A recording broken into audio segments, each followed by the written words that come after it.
Hello, welcome to my channel. Today, we will discuss Chapter 1, Part 3 for Grade 8. We are talking about asking for and giving opinion. Kita akan membicarakan tentang meminta dan memberikan pendapat. Kapan kira-kira kita harus memberikan pendapat dan meminta pendapat? Biasanya peristiwa seperti itu terjadi ketika kita sedang ada di dalam diskusi. Tentu orang akan ditanyai pendapatnya dan orang akan menyampaikan pendapat. Kadang-kadang juga di dalam kehidupan kita ditanyai oleh orang lain dan kita harus memberikan pendapat. Okay, I will divide this video to two parts. The first one, we will talk about material of how to ask and give opinion. And then we will apply the material into questions. Kita akan mengaplikasikan apa yang kita pelajari itu di dalam pertanyaan-pertanyaan. Oke, let's do the first part. Video ini saya akan memberikan sebuah ilustrasi kapan kira-kira kita memakai ekspresi untuk meminta pendapat dan memberikan pendapat kepada orang lain. Dalam hal ini, ada seorang reporter yang sedang mewawancarai 3 orang.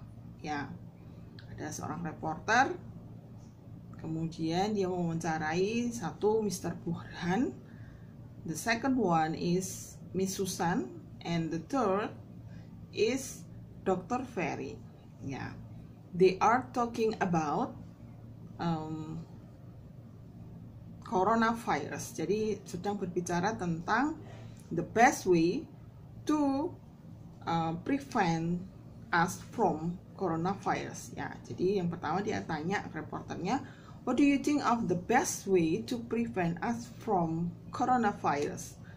Mr. Burhan, yang ditanya pertama adalah Mr. Burhan, and then Mr. Burhan says, I think social distancing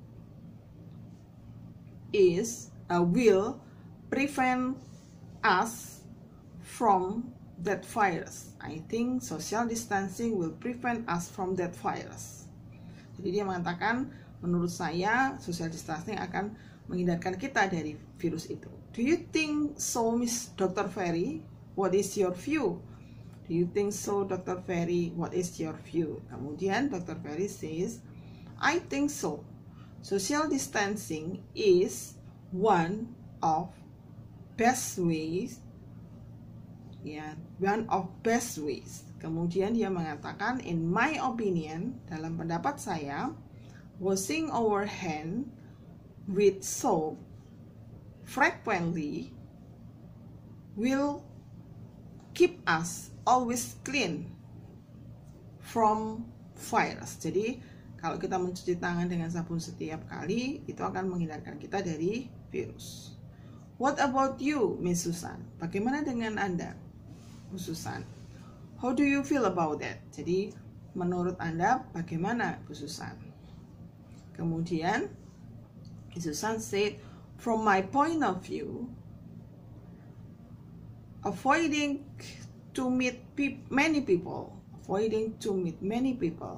will make us far from the risk of spreading virus. Jadi menghindari bertemu banyak orang itu akan menghindarkan kita dari menyebarkan virus. Nah, kita akan melihat what expression and response of asking for and giving opinion. Jadi kita akan belajar ekspresi dan respon meminta dan memberikan pendapat. Ya, ungkapan dan respon meminta dan memberikan pendapat. Saya akan menuliskan ada 3 yang kita tulis di sini. Yang pertama adalah asking for opinion. Jadi meminta pendapat. The second one is giving opinion. Ya, memberikan pendapat. And the third is responding to opinion. Merespon pendapat. The first is asking for opinion. Kita akan membahas tentang bagaimana kita meminta pendapat orang. Kita bisa bertanya dengan what do you think of? Atau what do you think about? What do you think of coronavirus? What do you think of the best way to prevent coronavirus. What do you feel about the best way to prevent us from coronavirus? Ya, kita juga bisa pakai what is your opinion about? Ya, what is your opinion about football? What is your view on Indonesian football team misalnya? What is your comment on the coronavirus? Ya, what is your suggestion? Ya, on littering ya, in Indonesia. What is your reaction? Ya, apa reaksi Anda? Ya, of littering ya in Indonesia. Misalkan kita bisa juga pakai isn't it, isn't she, ya isn't he gitu ya, iya kan ya, atau aren't I, aren't they, ya aren't we, seperti itu. Lalu bagaimana kalau kita mau memberikan pendapat? Kita bisa mengatakan I think, ya saya pikir, I guess, I believe that, ya misalnya I think that Indonesian football team is good enough misalnya ya. Jadi klub sepak bola Indonesia itu cukup bagus. In my opinion, littering is not good ya for our environment. Ya, jadi bisa in my opinion, menurut pendapat saya. In my view, jadi menurut pandangan saya. Saya bisa juga mengatakan I'm sure atau I'm certain that ya. I'm certain that Uber Cup team will win misalkan begitu ya. Ya, atau bisa juga bilang to be honest ya, to be honest itu jujur saja, atau as far as I know, menurut sejauh yang saya tahu ya, seperti itu. And then to respond to opinion ya, to respond to opinion we can say, kalau misalnya merespon opini itu bisa dalam bentuk pertanyaan. Misalkan orang bilang really ya, apakah benar begitu? Do you think so? Menurutmu begitu? Is it? Ya, benar begitu. Atau bisa juga dalam bentuk agreement atau kesetujuan. Jadi, misalnya, do you think Uber Cup team is good? Ya, saya bisa mengatakan, you are right. Ya, you are right. Kamu benar. I think so. Saya pikir begitu. I agree with you. Saya setuju dengan Anda. Itu kesetujuan. Saya juga mengatakan disagreement, ketidaksetujuan. Saya bisa bilang I don't think so. Saya tidak berpikir begitu. I'm not sure about that.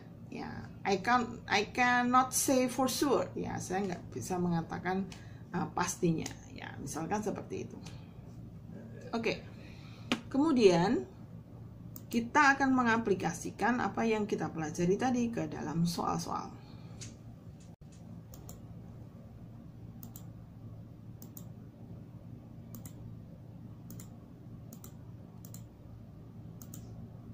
Oke, let's practice. Dalam soal ini, dalam pelatihan ini, kita akan punya 3 pertanyaan ya, yang berbentuk choose the correct answer.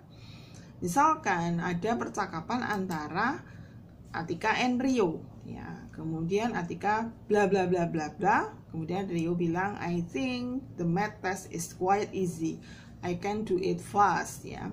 Kemudian Atika bilang really ya, jadi dia mengatakan saya pikir tes matematika tadi cukup mudah, saya bisa mengerjakannya dengan gampang. Terus Atika bilang oh begitu ya, kira-kira bla bla bla, bagian yang kosong itu diisi dengan apa? Kalau dia mengatakan I think the math test is quite easy, berarti Atika mungkin menanyakan bagaimana menurutmu tes matematika ya, atau ujian matematika tadi gitu ya. Maka jawaban yang paling tepat adalah kita bisa mengatakan what do you think of the math test ya, what is your opinion about the math test ya, misalnya begitu. Maka ini yang paling tepat adalah what is your comment on math test ya, the math test. Jadi menurutmu komentarmu apa tentang matematika, tes matematika tadi. Oke. Number 2. Ada 2 orang bercakap-cakap, Adi and Ivan. Do you think that Indonesia will win the Thomas Cup over China? Ya, jadi apakah menurutmu Indonesia akan memenangkan Piala Thomas atas Cina? Kemudian Ivan bla bla bla. China play beautifully and have never been beaten by any group. Jadi dalam musim itu ya, dalam musim kompetisi ini belum pernah terkalahkan gitu ya. Maka kemungkinan dia ragu-ragu bahwa tim Indonesia akan menang atas Cina ya. Maka ini isinya merupakan respon terhadap opini tadi ya.